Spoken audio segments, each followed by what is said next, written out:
George Aldridge has worked at NASA for over 30 years, doing just one job.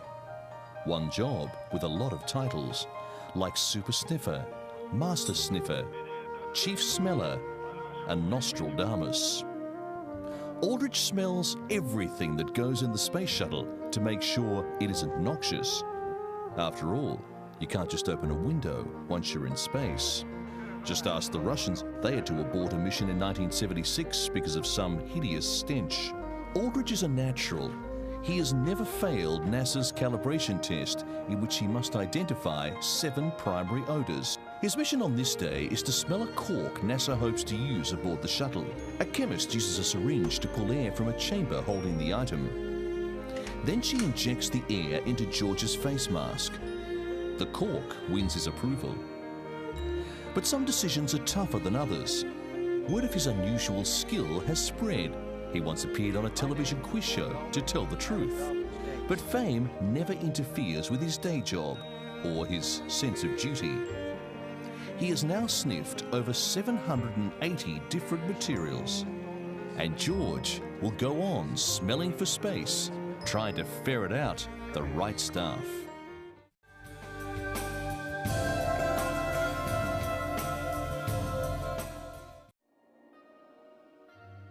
Apollo 16, man's 5th lunar landing, sat silently on the pad awaiting its mission.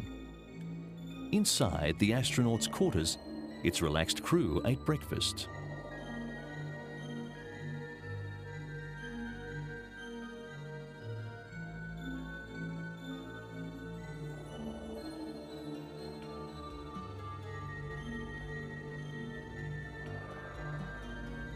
John Young, the veteran of 3 previous space flights, was commander. Ken Mattingly, command module pilot, will conduct orbital experiments around the moon, while Charles Duke explored the lunar surface with Young.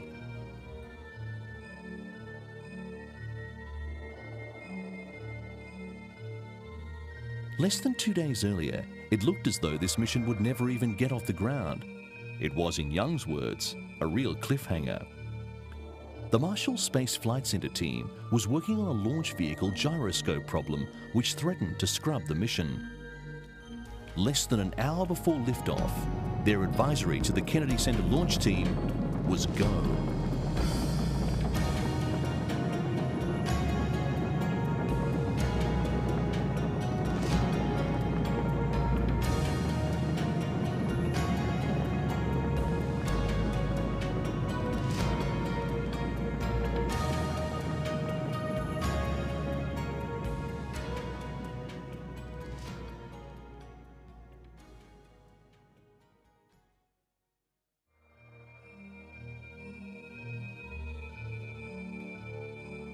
The liftoff had been perfect. During the 3-day flight to lunar orbit, the problems encountered had been more annoyances than critical, such as paint flaking off the lunar module, and later, a jammed antenna in one of the lunar module's several communication systems. All in all, a quiet flight.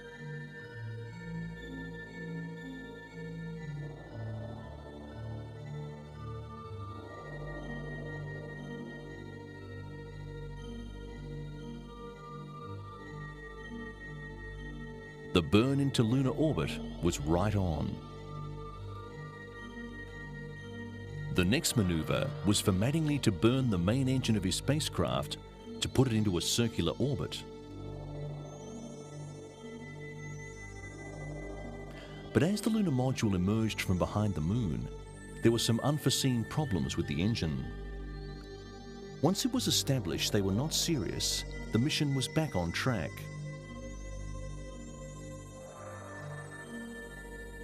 John Young and Charles Duke landed in the Descartes Plateau. There comes the shadow. Okay, down at 3, 50 feet, down at 4, give me 1 click up. Backing up slightly. Okay, 2 down, stand by for contact. I'm gonna let her down, you level off. Let her on down. Okay, 6%, plenty fat. Contact. Stop.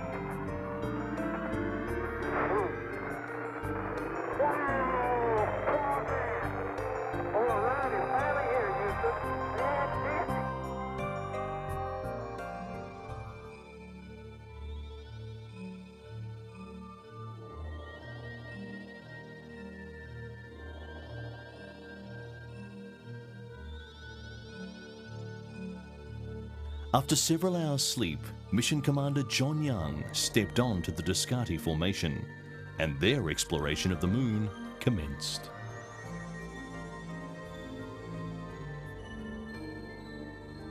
Hey, John, this is perfect with the lamp and the rover and you and Stone Mountain and the old flag. Come on out here and give me a salute. Big Navy salute. Off the ground, come on. There we go.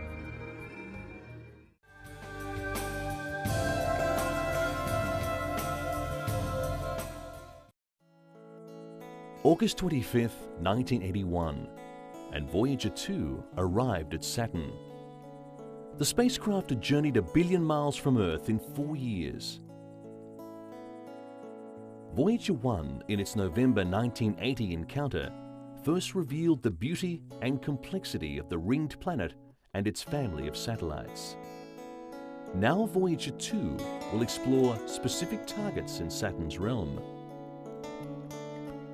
This computer-simulated film shows a time-condensed view of Voyager 2's tour of the system.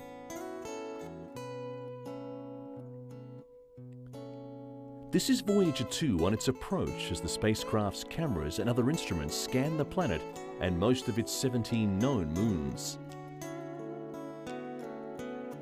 The ultraviolet spectrometer instrument looks at regions around the Sun, lit and dark edges of the planet, studying Saturn's emission of ultraviolet radiation. The instrument's field of view is represented by the rectangle moving up and down the northern limb as it searches for aurora in the upper atmosphere of Saturn. As the spacecraft approaches Saturn, it performs a roll turn to sample the environment around the planet. Voyager 2 is extensively reprogrammed in flight, based upon the scientific discoveries of its twin spacecraft.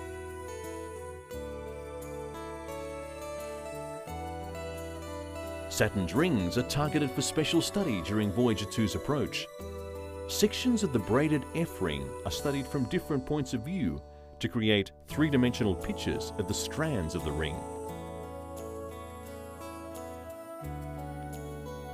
Dark spoke-like features in the B ring are photographed as they move around the planet. Muted atmospheric activity in Saturn's cloud tops is monitored.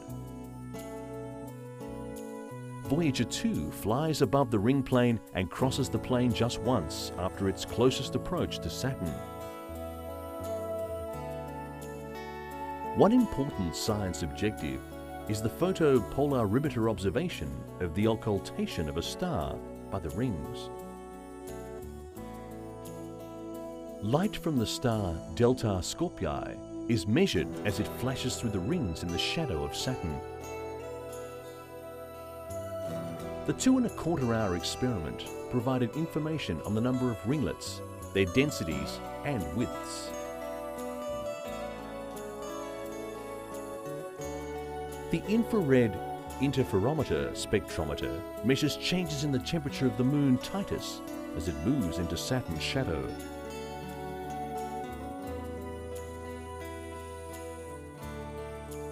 The circle around the moon represents the instrument's field of view. The rate at which Titus cools as it moves out of the sunlight provides clues to the composition and the history of the icy moon. Voyager 2 now moves to its closest approach to Saturn. Flying 63,000 miles above the cloud tops, the spacecraft moves into the shadow of the planet. The Earth and Sun disappear from view. Flying down and through the ring plane near the faint G-ring, Voyager's radio voice is cut off by the planet, then is heard again as the spacecraft emerges from the shadows to resume communication with Earth. high-resolution photographs of the planet and satellites are assembled from mosaics of images covering separate areas of each target. From a distance of about 58,000 miles, Voyager's cameras compose a 4-image mosaic of Titus. In the early hours of August 26, 1981, Voyager 2 left the Saturn system. After Saturn, Voyager 2 flew almost 2 billion miles on a 4.5-year journey to Uranus, which it encountered in January 1986. 3 years and 1.5 billion miles more take the spacecraft to Neptune in August 1989, completing Voyager's tour of the giant outer planets.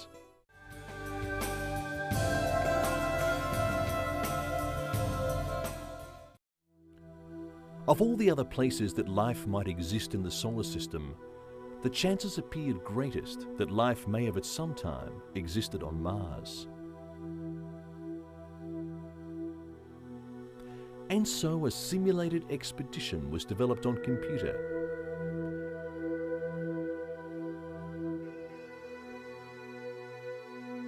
After travelling through space for nearly 1 year, a unique landing craft approaches Mars.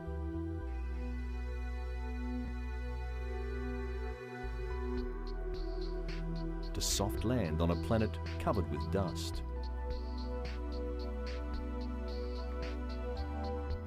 In the Martian dust, there may be chemical evidences of life. In 1975, 2 Viking spacecraft were launched, each of which was programmed to land a robot on the Martian surface. One of its principal objectives was to test for the presence or absence of living organisms. A communications system linked the spacecraft to the Mission Control and Computing Center in Pasadena, California. On June 19, 1976, the first Viking arrived in the vicinity of Mars after a year-long journey of more than 400 million miles. Once in orbit, its cameras were turned to a detailed examination of the landing area. While the landers conducted experiments on the surface, the orbiters swinging around the planet measured variations in moisture and temperature and took high-resolution photographs of the Martian terrain.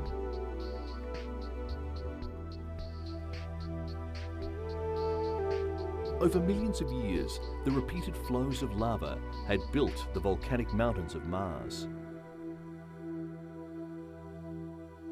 12 are larger than any on Earth.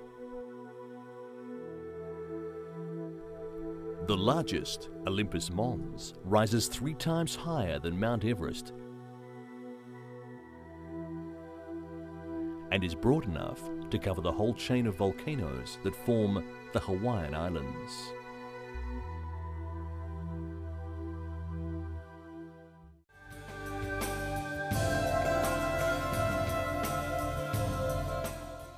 The primary purpose of the early shuttle missions was to effectively deliver and return satellites into Earth's orbit. But they also conducted many valuable scientific experiments and were responsible for several other firsts in space. After making its first voyage into space on STS-4, the Continuous Flow Electrophoresis System, CEPHES, flew again on shuttle Flight 6, 7 and 8. The device is a prototype unit to purify material for the treatment of disease. Combined results from earlier flights demonstrated that CEPHES could separate over 700 times more material and purify over 4 times that which could be achieved in Earth's gravity. Shuttle Flight 8 was the first use of CEPHES to separate living cells. Some of the samples were separated to continue research at Pennsylvania State University and Johnson Space Center, Texas. Others were used to further diabetes research. Other scientific activity conducted on earlier shuttle flights focused, as the CEPHES had, on research and materials processing, and was greatly enhanced when performed in the weightlessness of space. The mono-dispersed latex reactor was flown in a continuing attempt to improve the production of polystyrene latex microspheres for cancer research and glaucoma research. 5 student experiments flew on the 4 flights as part of an annual science competition. Studies varied from fluid convection to sponge and crystal growth to biofeedback. 23 getaway special canisters were flown. Some contained stamped envelopes of the US Post Office commemorating spaceflight. Others grew snow, exposed seeds to zero gravity, and studied the effects of weightlessness on a colony of ants. NASA's Getaway Special Program was a unique opportunity to fly small, self-contained payloads on board shuttles on a space-available basis at a very low cost. Perhaps the studies with the most human interest were those done on space adaptation syndrome, also known as space motion sickness, a malady which affects approximately half of all astronauts. The most extensive studies of SAS focused primarily on the neurological system. Oral sensitivities were tested, as well as eye movements and repeated physical motion. Measurements were taken of limb volume and external tissue pressure. If any of these tests looked torturous, it's no wonder the crew dubbed the doctor's mid-deck working area a chamber of horrors and mockingly gave him a taste of his own medicine. With ejection seats gone from the flight deck and water storage tanks and instrumentation gone from the mid-deck, there was much more room to accommodate larger crews. There was also opportunity for privacy, exercise, and as usual on any important trip, plenty of food. The success of these shuttle flights represented many accomplishments for the Space Shuttle program. Most importantly, the missions proved the operational capability of the space transportation system, that useful work can be done in space for the benefit of people on Earth.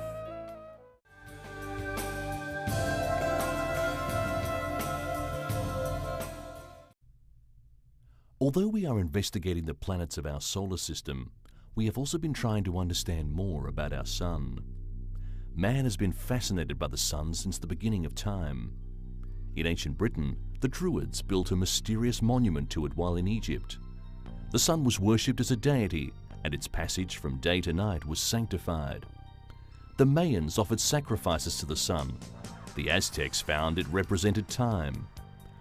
Although there have been many representations of it from paintings to monuments, we still have a long way to go to fully understand its workings. In the early years of man's study of the universe, there were different beliefs as to its role. Some thought it was not the center of the solar system, but that the Earth was. It was Claudius Ptolemaios who devised the first complete system of the universe. He lived in Alexandria around 200 AD and said that the Earth was the center of the universe. The Sun and the planets turn around it in circles. Beyond the planets lies the celestial sphere of stars, which also turns around the Earth. We have learned much since those times. Today we know that the family of planets, asteroids and comets circle the Sun. We also know that our star is like a tiny grain of dust in the universe.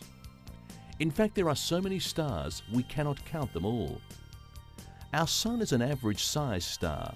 It has been found that some small stars do not travel in the company of other stars. And our Sun is one of these.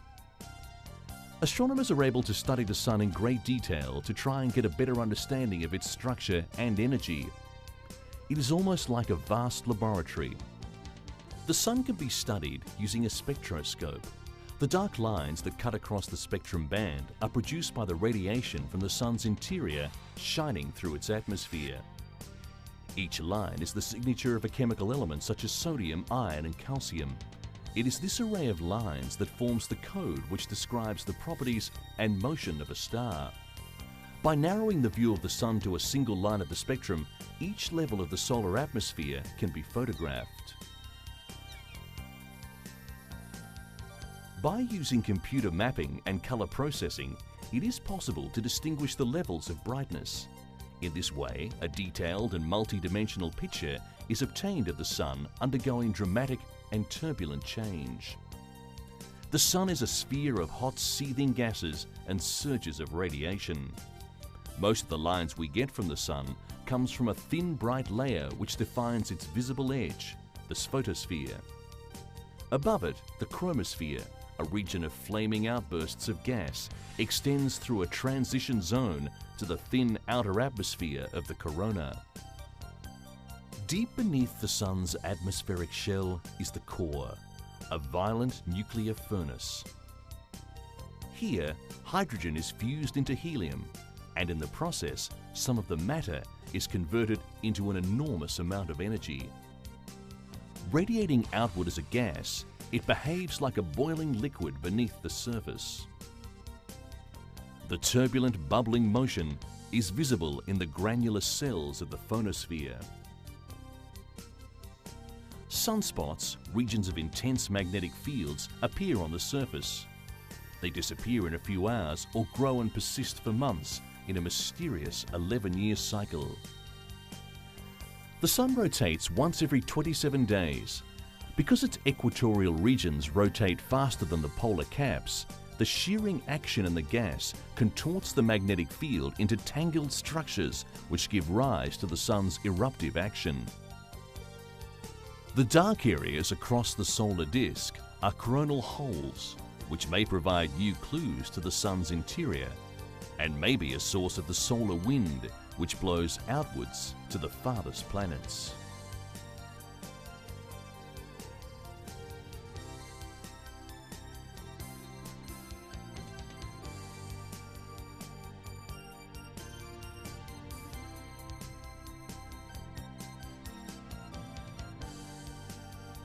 On Earth, the effects of these solar events are visible when auroras light up the dark Arctic sky and radio communication is disrupted.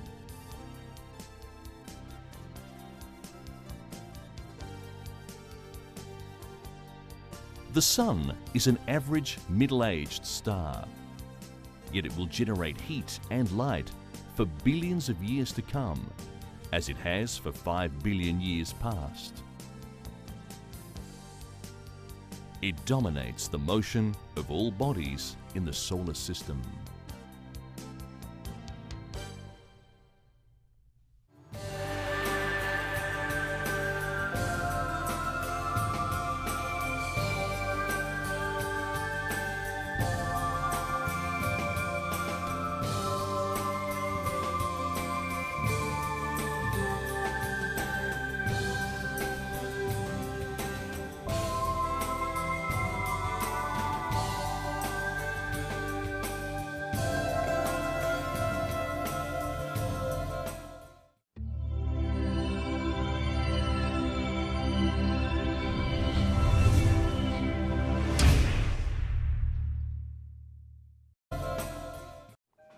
George Eldridge has worked at NASA for over 30 years, doing just one job. One job with a lot of titles, like Super Sniffer, Master Sniffer, Chief Smeller, and Nostradamus. Aldrich smells everything that goes in the space shuttle to make sure it isn't noxious. After all, you can't just open a window once you're in space.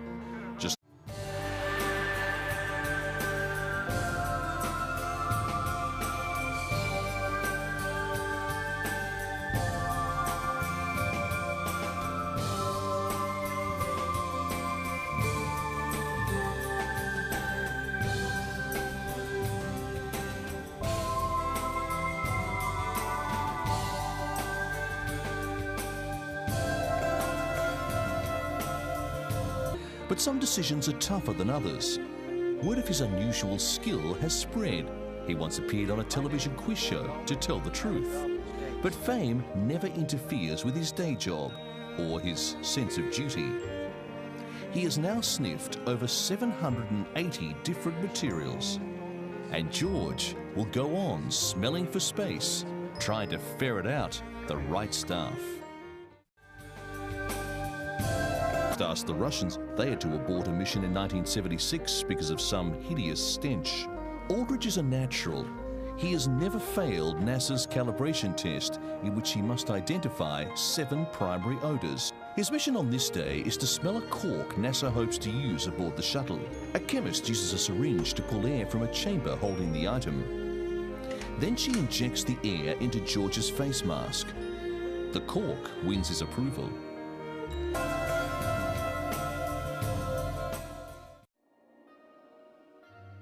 Apollo 16, man's 5th lunar landing, sat silently on the pad awaiting its mission. Inside the astronauts' quarters, its relaxed crew ate breakfast.